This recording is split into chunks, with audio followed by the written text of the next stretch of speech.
First of all, ladies and gentlemen of the press, thank you very much for finding time to be here.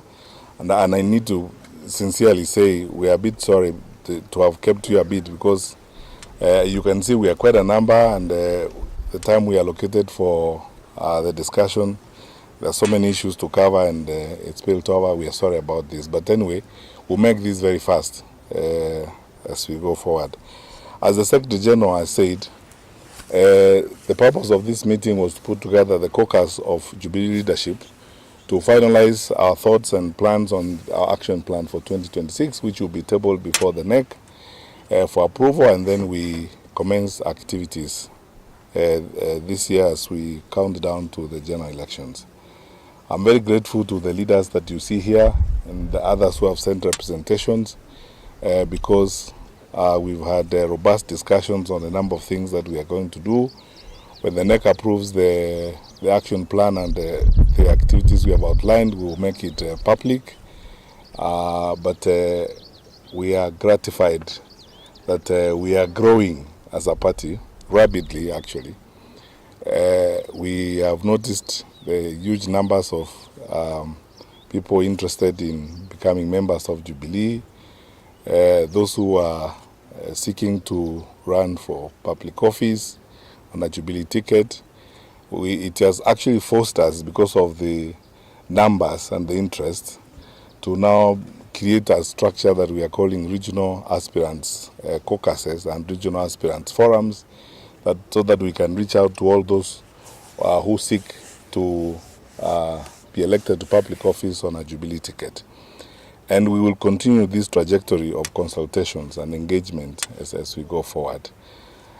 Finally, before we invite our youth leaders in the party to present our statement, we would like to say as Jubilee that we are a peaceful party. We wish all our fellow political players the best as we go forward. Our policy position and attitude has been outlined articulately several times by our party leader, His Excellency retired President Uhuru Kenyatta, first at the Special Delegates Conference on the 26th of September last year. We are not involved in any conflict with anyone. We are not interested in any conflict with anyone. And we are not interested in goings on in any party. We genuinely believe in multi-party democracy, and we would like other parties who compete with us to thrive, because that is how Kenya will achieve the democracy that it aspires. So those who are having various conversations of various kinds in their own parties, internal conversations and internal arrangements, we wish them well.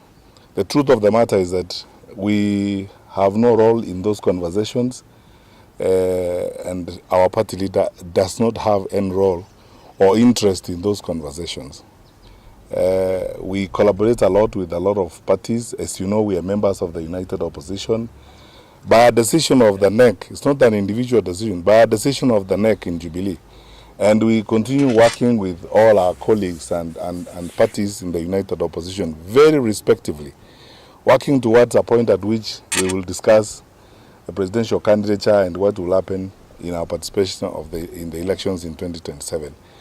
And all that we are doing with full respect and understanding that in democratic practice people have rights to express themselves, have rights to belong, have rights to associate and engage however they choose to engage. Our party leader too, despite the fact that he's a retired head of state, he has a right to engage, he has a right to participate. After all, it makes nonsense of our claim to be a multi-party democracy if we are going to frown at the views of others or the participation of others as it was. So we would like to request our colleagues in the national leadership. We believe they have much more work to do that they need to spend time on, so that they'll spend less time on our party leader, stop attacks on our party leader, and stop dragging our party leader into irrelevancies, things that have nothing to do with him or Jubilee. Our party leader is focused on building Jubilee, working to build our party. And as you can see, we are growing. And I'm very, very happy that the numbers of our young people are stronger and they are growing. When you look at the list of aspirants and those who have come forward to seek support to run for office, it's very impressive. And that is the way we want to go. We want to grow that list even more as we go forward. And we are not interested in any conflict in any particular political organization. So please, let our party leader have his peace, rest as a retired president who has done his work, and continue to contribute to the country as he finds it necessary at this point in time, without being accused of this, that, or the other, or dragged into unnecessary and irrelevant arguments and conflicts and so on. We all want to focus on the future of the country and on how we will remake our country and restore our country back on the path of progress, as it were. We understand, we have been saying in our meeting today, we understand that the popularity of our party leader is very intimidating to some leaders in this country. He can't call a national meeting to tell Kenyans not to love him. They love him because of his track record. Yes. And I think those who are uncomfortable, some of them, is because of their track record. So they could do better with working on their track record instead of attacking our party leader. I think that's enough for now.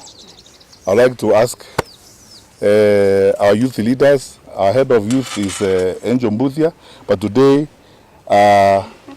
Grace. my wonderful, strong youth leader from Nairobi, Grace, is going to read the statement. The Secretary of Nairobi branch.